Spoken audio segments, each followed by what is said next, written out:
Many of her family died, but her baby survived. And she said, why has the world forgotten us? Why has everyone let this happen to us? And God, I mean, it's a profound moment, you know, a sad, sad, helpless feeling.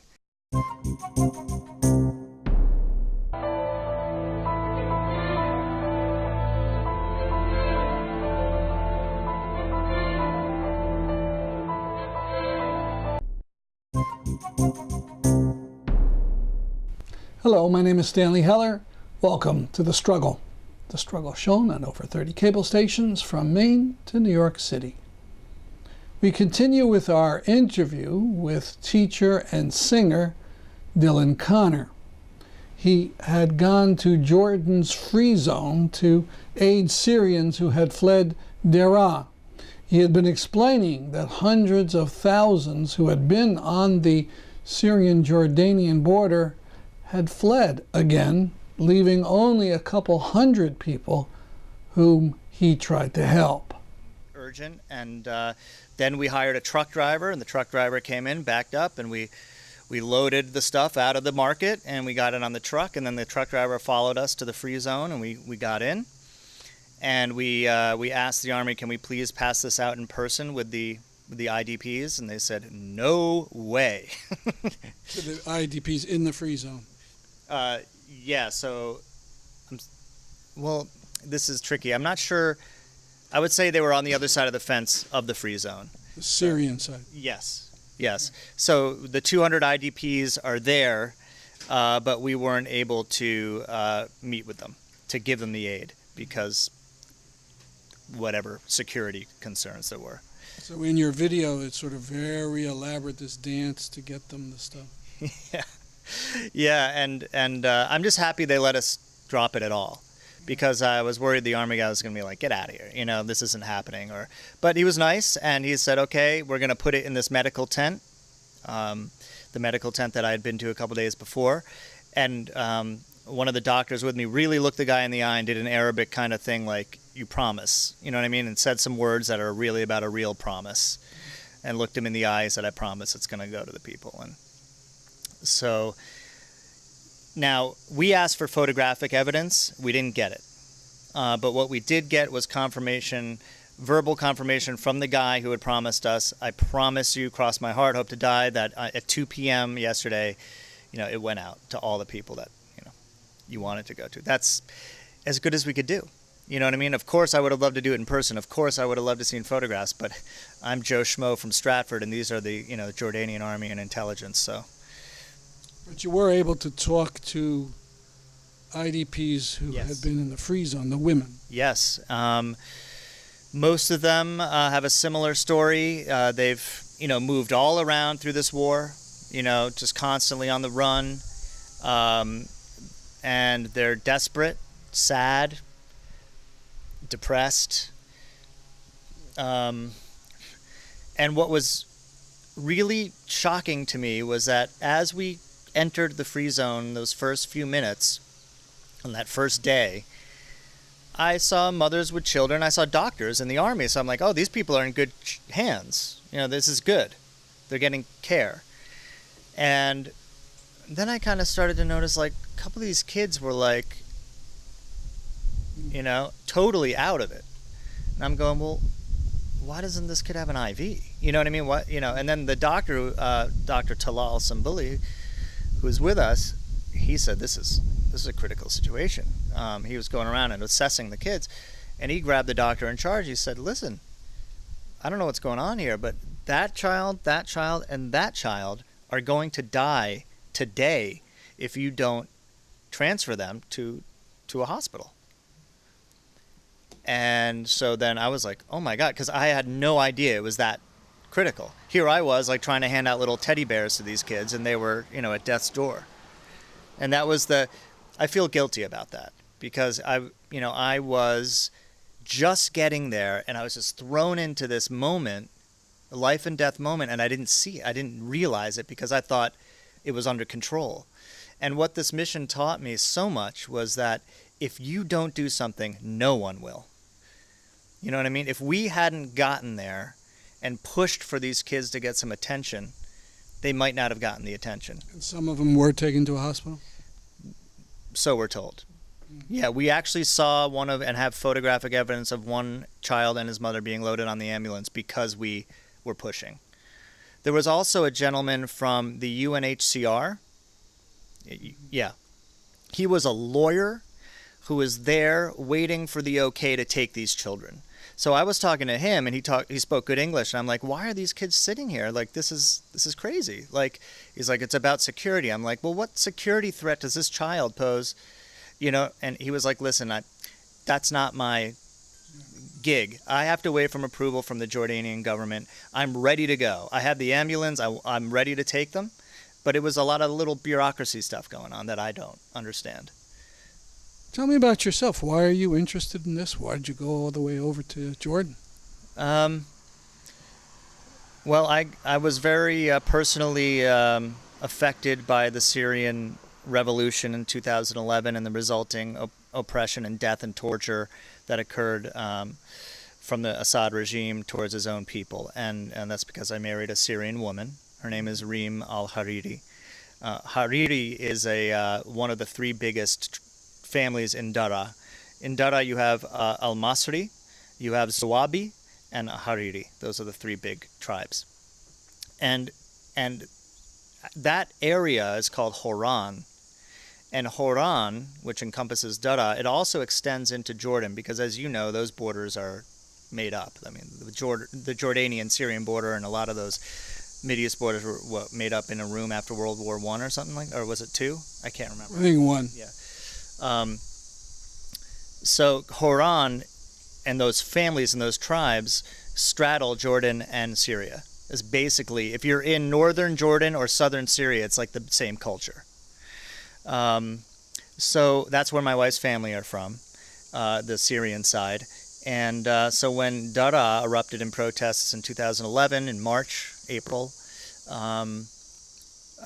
we had family involved. And I had been there twice in 2007 and 2009 for extended stays in Syria, 3-week visits each time. I met all my in-laws, grew to love them and love the country. I'm a classicist, so there's a lot of ancient Roman history there as well that I loved. Obviously, Syria was a Roman province for a long time. It's so much so that, in fact, one of my aunts in Dara had a bag of coins from her backyard that were ancient Roman coins. Yeah. So that's how I got involved. It was a personal involvement and then the shock that this was happening in 2011 in the 21st century, that there was a dictator who was in plain view slaughtering his own people, and it was just allowed to happen. There was no rescue, and to this day there hasn't been. And that's one of the most powerful moments of my trip. Just to segue for a moment, I was in a hospital visiting the wounded in the north of Jordan. It was called Al-Basma Hospital in Irbid. And there was a young, beautiful mother with her child who had third-degree burns on his body from an incendiary bomb dropped on his kitchen. Many of her family died, but her baby survived. And she said, why has the world forgotten us? Why has everyone let this happen to us? And God, I mean, it's a profound moment, a sad, helpless feeling, because I don't know what answer to give her, you know what I mean? But what I did say was, listen, the reason I left my home and my children and my wife to be here this week is because I care. These people in this room care. We know what's happening, and we thought it was more important to be here with you than to be in the United States right now. And that's all I can do, I think, Speaking of personal reasons, I understand there was some terrible news just a couple of days ago for your family. Yeah, it's, it's always, you're just waiting. If you have family in Syria, it's just a matter of time till you hear something awful. So the most recent news was that my mother-in-law's family member, her cousin's, my mother-in-law's cousin, first cousin, her husband has a what was it, a nephew and an uncle who were killed in jail. One after a number of years, from 2013 he was in jail, and then he died in 2017, they found out. And the other one died after 4 months of captivity under torture. People are just finding out confirmation from the Syrian government within the last month, right? It's just extraordinary. I mean, I can't think of a time in history where this happened. I'm not a historian, maybe it did, but the fact that the Syrian government is now releasing the names of the people that they've killed in jail with no shame, and they seem to have no fear of retribution from the world. So it's like, here are the lists of all the people who've disappeared over the last 7 years. Here they are. We've had them in the prisons, as everyone knew. And these are their names, and sorry, they died. They had heart attacks. And we all know what that's about. That's about torture, that's about stress, that's about starvation. You name it, right? I mean, I had a cousin who was in jail. I have several cousins who were in jail, but one for 2 extended stays. And he talks about how people go insane in the prison cells because there's no light. There's about 100 people in a room the size that 20 people should be in. And so you have absolutely no room to move. Scabies are running rampant over everybody. Sores are common. Pus coming out of people's ears. You don't want to get an infection. That's one thing. But he said, I saw people turn from human beings to animals. They went absolutely insane and died from insanity and from, emotional, mental breakdowns. And now this is now known. This has been announced by the regime. These people, how many thousand have they announced? I think it's something like 13,000 people, names, are being now revealed to their families. And imagine being in those families, finally seeing it on paper. Like, sorry. And you're not going to see the body, by the way. Because you know what happens to the bodies. They cremate them, just like in frickin' Auschwitz. You know what I mean? They have a crematorium. The bodies are numbered, written on their foreheads or whatever. It's a systematic, whole, large-scale factory death machine. And it's known, well documented, and no one's going to do anything about it. All right. Horrible. Trying to get back to your trip then. Sorry. So of course you saw none of that, but you were helping out in Jordan, and then you left. The mission was over for the time. Yep. We did, besides what I told you, the free zone and the hospital visits, which were very powerful. We also went to Zatari refugee camp. We went to El Esraq refugee camp to visit with people in a different situation, not in urgent, recently wounded kind of situation, but I met with kids, teenagers who are amputees because their legs were blown off when they were walking down the street. And they're living, they're proud, they're getting by, they're creative. One woman, a young woman I met with, was an artist. She showed me her wonderful artwork. I have a photograph I can show you about that. I met another boy, double amputee, but he works at his dad's shop and he's getting by. And all they want is good legs. They just said, please, if you can do anything, we just want some good legs. So that's a mission of mine now. You know what I mean? Like, you can't go do a mission and then just be like, oh, I went for a week and I did some good things and took some photos and that's it. That's what I call voluntourism. And I don't want to do that. So I am going to make sure that I'm going to talk to some people here who do prosthetic limbs and see if we can get some kind of program going for these kids. And I met with medical cases that aren't in refugee camps, that are in apartments in some of the cities in Jordan. Like Mafraq is one town we visited. So I met a boy. He had a huge tumor in his gluteus, massive, so he can't do normal things that other kids do. and he doesn't have the money to pay for their operation. So I looked him in the eye, and I looked his father in the eye, and I said, I'm going to get this done. I want you to know it's going to get done. Give me 2 weeks. And I got it done. So this kid's going to have his operation. The money's been transferred. It was a wonderful thing. So, like, it's an overwhelming problem, but we just tried to make the difference where we could. We got one family with a little girl, this beautiful little girl. Again, I'll have a photo for you. Her name is Emirat, and she has a family living in a tent just in the middle of nowhere. Like, it's in Zatari, but not the refugee camp. Just amongst the olive groves. And she needs, her family needs a house. So I got someone here in Connecticut who doesn't need her Social Security check, and she's like, I'll give you the money from that, and you contribute it. And I got a picture. The family's in a house. So I can feel good about those little things we accomplished. So yeah, those type of things we did. And I came home, and now I'm thinking about the next mission. So certainly looking into the prosthetic limbs for people in the camps, but also one blatant need is trauma therapy. Everyone's traumatized. Every kid, every parent, every aid worker went through this stuff or has witnessed this stuff through their patients, and they're all burnt out. Or, so one woman told me, I had to stop doing this stop being a therapist because I was in a session, kid was telling me some horrific thing that happened to him, and I didn't feel a thing. And she was like, that's when I knew I had to stop. And so I said, this is the kind of thing we need to work on. Like, if we could send a trauma therapy team in the next mission, and they can train others how to administer trauma therapy to both aid workers and the victims, I think that would be of huge value. So that's my next mission.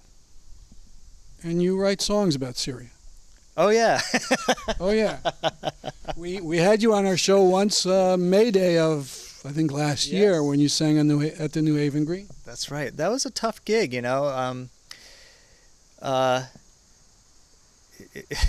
This is a tough issue because the media doesn't help us much with getting it out there. People in the left around here, it's like got such a twisted view on this, in my opinion, and I know that we've talked about this a little bit, but like these Assad apologists who would take Assad over anything because they think that anything else is imperialism or us trying to take over Syria or something. Did you get junked that day on May Day on New Haven Green? No, I didn't get junked, but I didn't get much attention. Like, I didn't feel the love. You know what I mean? But you plow through, So last night, well, maybe we should close. We prepared for this, we talked, and then you got some sort of up-to-date. Yes. Nothing good, but what is the newest about Quneitra and so on? I got a lot of up-to-date stuff that I think would be interesting for your viewers because I don't think a lot of people know this. My guys on the ground in Jordan are so plugged in. I mean, it's moment to moment. They're getting updates from people on the ground. I was there to witness it. Like 3 bombs just now from this direction, that kind of stuff, So the update is that the Russians came into the Quneitra area probably a couple weeks ago and cut a reconciliation deal with the rebels and the people there.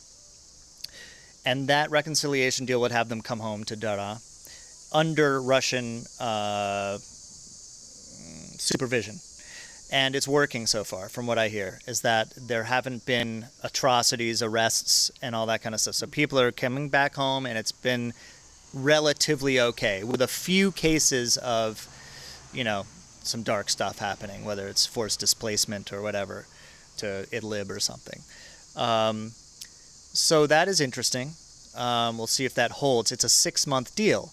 So the guy on the phone I was talking to today said, what happens after the 6 months deal is up? What's the Assad regime going to do? And this is typical. They like to make these deals that look pretty good for a little bit of time. And people are watching. But then after 6 months, maybe people aren't watching anymore. And then the deal ends and they can do what they want to do.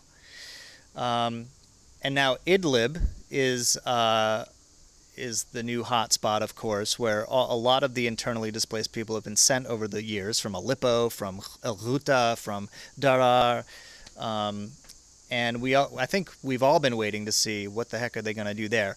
And he says it really is like a tinderbox right now. We don't know. It could be another Dada right now. It could be another huge attack and displacement of hundreds of thousands of people. And that could be within days. So look out for that. What's going to happen in Idlib. And this is interesting. Right now, the Turks and the Russians have a deal to fight al-Nusra in Idlib. So that's what's happening at the moment. The Turks and Russia are working together to fight al-Nusra front. The other major piece of news, and I'll close with this, is that they expect the Jordanian border, that free zone area, to open up again. Could be tomorrow. And the question is, okay, who's going to go back home? You know, are people in Zatari going to start walking back home to Dara or not? Well, it's not a happy story, but you did some great stuff over there, and Thanks. Certain families benefited, and more will from actions from Syrian American Council and others. Yeah. And I would like to thank you for the interview. I'd like to thank you for having the interest to do the interview and coming to my home and all the good work you do. You're a busy guy with some really righteous work, I think. So This news from Palestine. The Israelis graciously allowed delivery of tons of mail after holding it up for 8 years.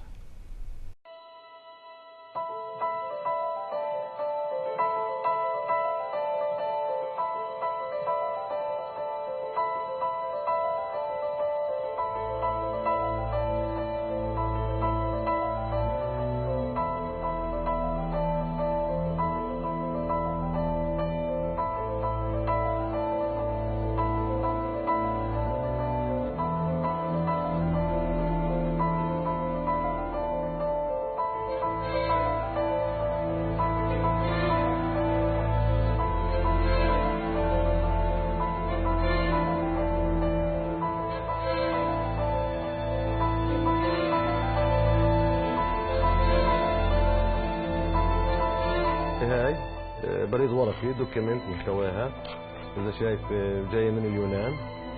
تاريخ الإرسال تبعها 15/9/2017 ولكن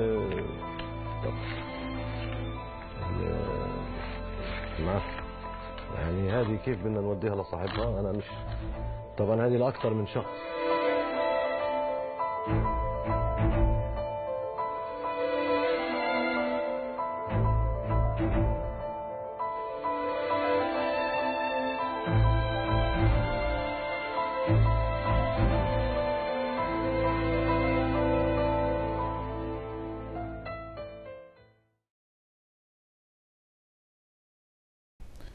Any form of harassment or pain to Palestinians is considered okay by the apartheid regime.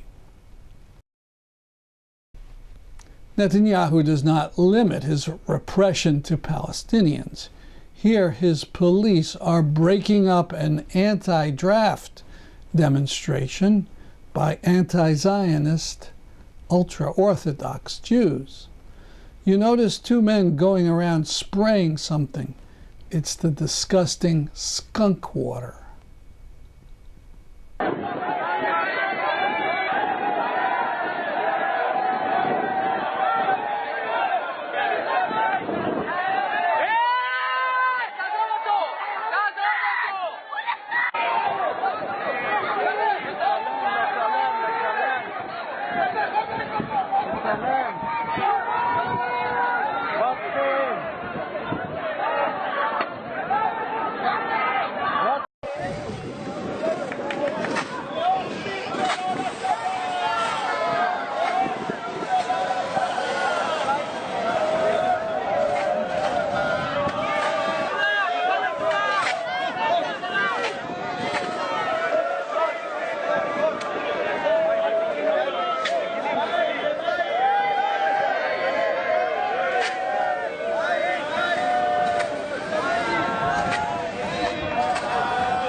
there's actually a lawsuit going on against the skunk water in an Israeli court launched by these anti-Zionists.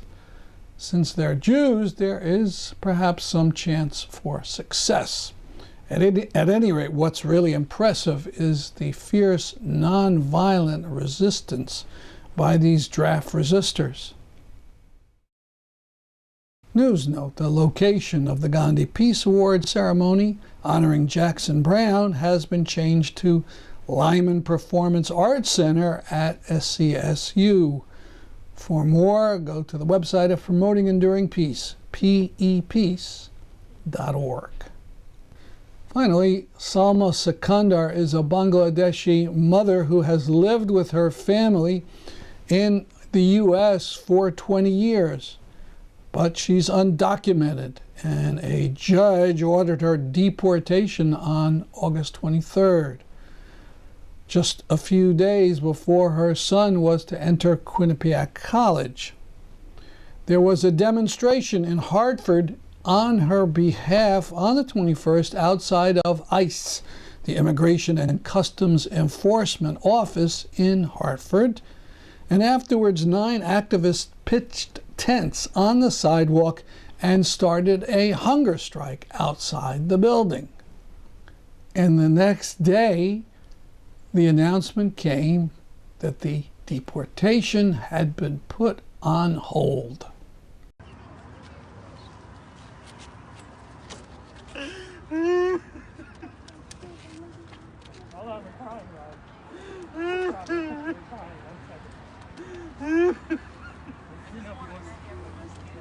He wants to thank everyone. That's the fox. That's everyone right there. Hello.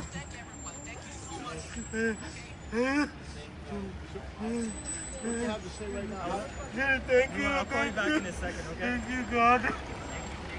Thank you, God. Thank you, all of you. Thank you. To keep my family together. That's our program for today. See you next week at this time. I'm Stanley Heller for The Struggle.